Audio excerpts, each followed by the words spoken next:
કોઈ પણ વ્યક્તિ સાથે જ્યારે અન્યાય આપણે ભૂલે ચૂકે કે અજાણે થઈ ગયો હોય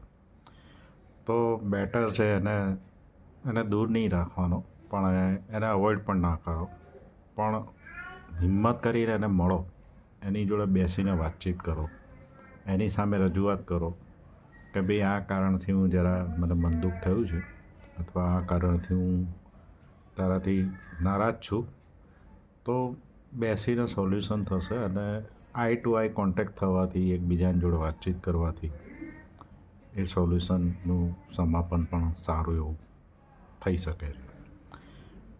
હું કોઈ સલાહ આપવાળો વ્યક્તિ નથી, પણ હ્યુમન મેન્ટાલિટી આપણા સૌની હોય છે. એના અનુસંધાનમાં એક જ વસ્તુ કહી શકું